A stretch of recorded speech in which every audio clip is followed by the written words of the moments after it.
I started to say, what if I can pull this off? When I first walked into the Navy SEAL recruiter's office, he looked at me and said, there's only been 35 African Americans in 70 years make it through. You know what I said to myself?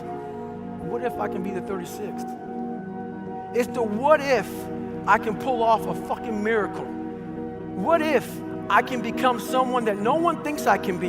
And just me talking about that, I have the hair going up on my arms because it makes me just like, what if? Damn, Ron, come on! What's the matter with you? Tomorrow. There is no tomorrow. There is no tomorrow.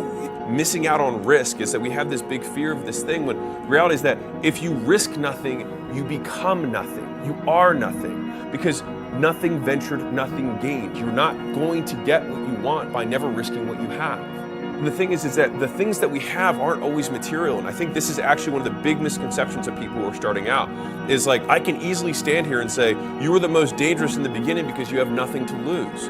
There's no perfect way to live your 20s. You either live them up and become an underskilled 30-year-old, or you work them up and become an underlived 30-year-old. You just have to figure out which you'd rather be, accept the trade-offs, and know that there are no do-overs.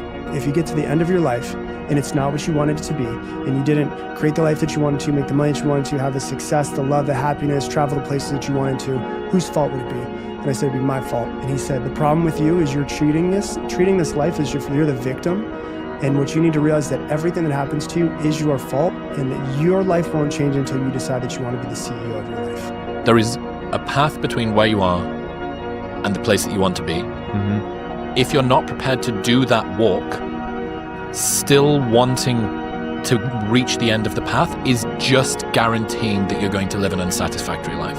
What are you so afraid of losing when nothing in this world belongs to you? None of this is permanent. And so the idea that we'd fear some permanent outcome from an impermanent existence, the longer I've been in the game, the more disgusted I am by that feeling.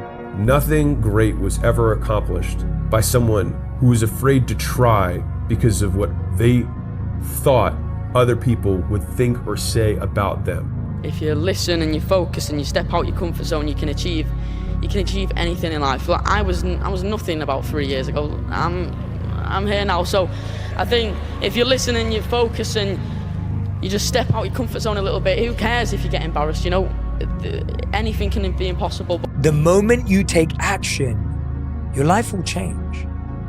The moment you take action, clarity replaces confusion. The moment you take action, momentum begins.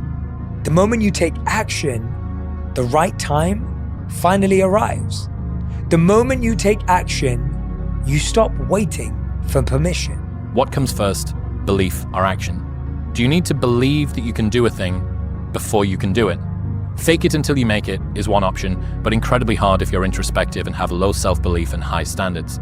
So what about make it until you believe it? Here are some lessons that I've learned. You can believe you're not worthy of a thing and still attain it. You can be adamant that your efforts are going to go badly and still succeed. Victims see their past as their fate. Champions see their past as their origin story. And so a lot of people are living through their origin story right now, or they're living through the very reason that they'll never be successful, but it could be the exact same situation. And the only difference between either character is the actions they choose to take. Self-belief is overrated. Generate evidence, says Ryan Holiday. And this resilience of doing good things in spite of you not believing in them or believing that they're going to happen is pretty miraculous. That like the world really only knows the actions that you take. It doesn't know about the internal state until that then shows up in the way that you actually perform. And so whoever I blame for the life I have is the person who I give all the power over my existence, over my circumstances. And so it hurts, but if you turn the finger inwards and you start saying, I don't like my life. The person that I need to punish or get back at is the real person who got me here, which is me. And the only person who's in control of that is you. I didn't do them willingly. I did them because I was in so much fucking pain that I was boxed into a corner and felt like the only way out was through. In other words, when the pain of my circumstance exceeded the tremendous amount of fear that I was harboring about doing something different. Until you start doing things differently, you're always going to get the same result. And yet we're so calcified around who we are and what we're doing, and this is my identity, and this is who I am, that it becomes very difficult to break free of that. My plan didn't involve college. I'm out. I'm done. I'm done. No more community. This is what I want to do. I got it. I've never been more excited about my future. This is it for me. How you gonna figure it out? I'm gonna figure it out though. I'm just gonna go down to the comedy clubs, and I've been winning the amateur nights. I think the amateur nights can help me pay for my rent because I was winning the amateur nights. I won a bunch of them in a row. In my mind, it wasn't hard. It wasn't gonna be hard because there was no other option. All my eggs were in this basket, and I was very happy with that choice. You have the ability to outwork everyone in the room. That is your gift. And your job is to double down on that in all areas of your life. And this is what is going to create a trajectory for you. It tells it you're capable of anything, but the only way that you're going to get there is by suffering. Suffering is your success equation. I would do insane sets that no one else would do because I knew no one else would do them. And I picked the hardest, the event that creates the most suffering because that was the easiest to distinguish myself in. Do you believe a better version of yourself exists? And take responsibility to take that into action. And the reason that question to ask yourself is, do you believe a better version of yourself exists? Is because if you say yes, you are admitting that you have faith. You have faith that a better version of yourself exists.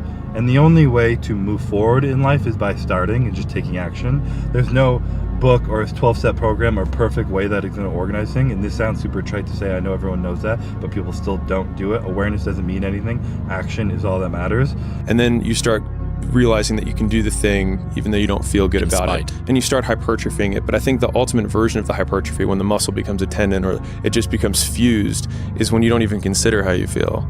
It's just not a thought. You just do it. I know that I'm already, DNF'd. So no matter what happens here, I'm not going to be an official finisher of this race. This isn't for glory. No.